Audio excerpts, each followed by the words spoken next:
지난해 우리 시는 경기 침체 장기화, 고용 불안, 저출생 및 고령화 등 복합적인 경제, 사회 변화 속에서 시민의 일상과 삶을 지키기 위한 보건복지 정책 추진에 집중해 왔습니다. 그 결과 아동, 청소년 분야와 지역 필수 의료, 시민 정신건강 분야에서 의미 있는 성과를 거둘 수 있었습니다. 먼저 지난해 말 광역지자체 최초로 아동 친화도시 상위 단계 재인증을 획득하였습니다. 이는 지난 2017년 9월에 광역지자체 최초로 유니세프 아동 친화도시 인증을 받은 이후 지속적으로 아동의 권리와 복지 향상을 위한 노력을 공식적으로 인정받은 결과라고 판단을 하고 있습니다.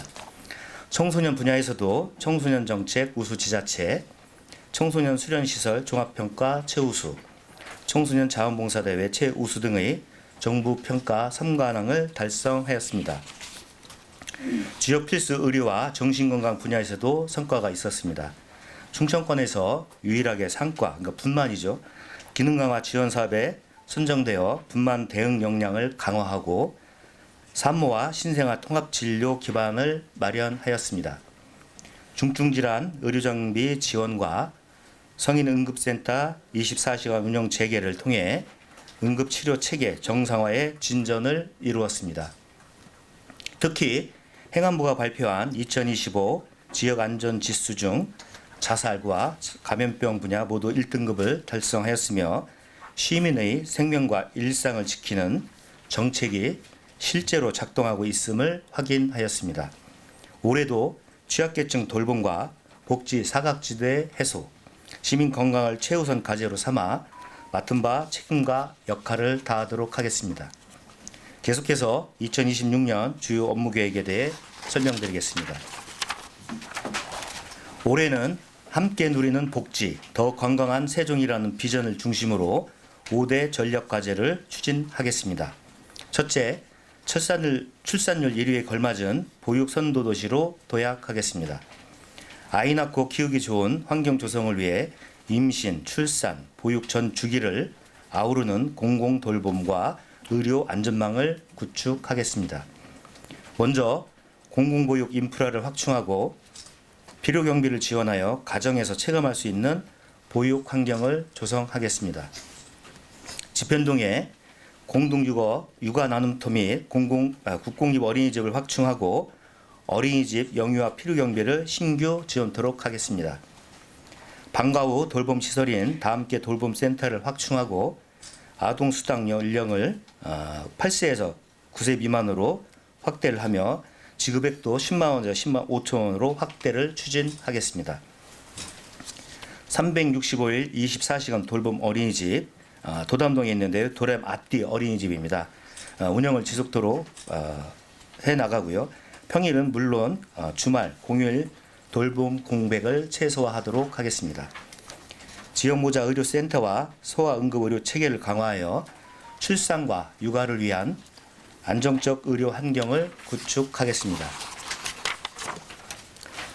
지역모자 의료센터를 운영하여 임신과 출산부터 신생아 진료까지 통합진료 체계를 구축하고 이를 통해서 출산의 안전성을 높이며 산모의 심리적 부담을 완화하겠습니다. 공공심야약국과 달빛병원을 지속 운영하고 소아응급센터 24시간 운영을 확대하여 야간과 주말 의료 접근성을 강화하겠습니다. 지역사회 내 결혼, 가족에 대한 긍정적 인식을 확산하여 저출생을 극복할 수 있는 기반을 다지겠습니다. 세종령 인구 교육을 확대하고 미혼 남녀 인연 만들기 사업과 공공시설을 활용한 나만의 결혼식 사업을 지속 추진하겠습니다. 직장맘 지원센터와 세일센터를 통해 일하는 부모 지원을 활성화하여 일과 육아 부담을 완화하겠습니다.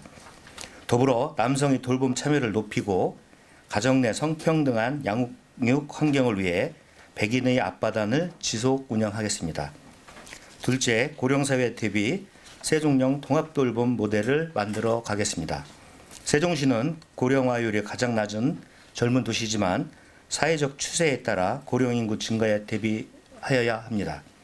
이에 고령인구 증가에 대비한 의료와 요양 등 통합 돌봄 서비스를 오는 3월부터 본격 시행하도록 하겠습니다.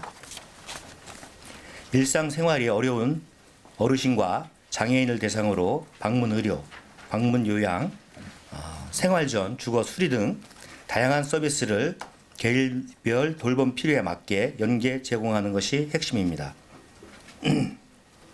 현재 5대 분야 43개 돌봄 서비스를 발굴하였으며 특히 방문 의료 분야에서 지역 병원과 협력을 확대하여 집에서 평안히 진료와 치료를 받을 수 있는 기반을 강화하겠습니다. 참여 의료기관 수가 크게 확대되었는데 35개에서 52개로 확대되었다 이런 말씀을 드리고요. 읍면동과 동지역 간 의료 접근성 격차도 한층 완화되었습니다. 앞으로도 읍면동 신청을 통해 돌봄 필요들을 종합적으로 확인 후 맞춤 서비스를 제공하여 돌봄 사각지대를 최소화하겠습니다. 세종 충남대병원과 연계해 퇴원 이후에도 돌봄이 끊기지 않도록 대상 질환을 확대하여 치료 이후의 삶까지 돌보는 구조를 만들어 가겠습니다. 또한 호스피스 전문 기관이 없는 지역 여건을 고려해서 생애 말기 대상자도 사업 대상에 포함하여 돌봄과 의료의 공백을 빈틈없이 내어나가고 향후 저소득층뿐만 아니라 여러 소득계층에 다양한 돌봄 서비스가 제공되도록 세종형 돌봄 체계를 구축하겠습니다. 셋째, 일자리 생활 지원으로 취약계층의 자립 기반을 넓히겠습니다. 취약계층이 보호 대상에 머무르지 않고 사회 참여를 통해 안정적인 소득을 얻고 스스로 삶을 꾸려갈 수 있도록 일자리 사업을 내실 있게 운영하겠습니다. 올해는 4,334명의 어르신에게 일자리를 제공하되 단순 소득 보전을 넘어 어르신의 삶의 경험과 지혜가 지역 사회의 자원이 되는 의미 있는 사회 참여형 일자리를 확대해 나가겠습니다. 먼저 지역 안전과 공동체를 지키는 시니어 폴리스와 마을의 역사와 기록을 남기는 지역문화 기록가 사업을 이어가겠습니다. 특히 시범 운영에도 지역사회 호응이 컸던 어르신과 농가가 상상하는 싱싱 은빛 어울쏜 사업은 사업단으로 확대 운영하겠습니다. 나아가 죄송합니다. 물 좀 한 컵 마시겠습니다.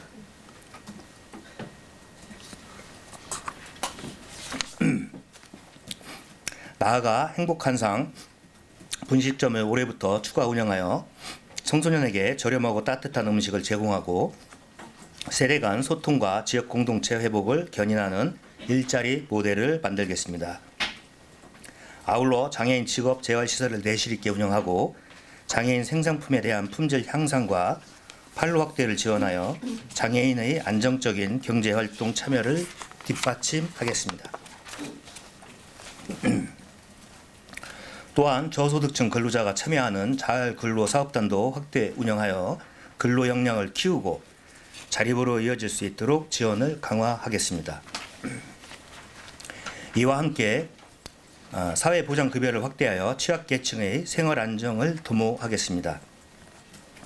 기본생활보장을 위해 선정기준을 완화하고 급여별 지원 금액을 인상하여 실질적인 도움이 되도록 하겠습니다.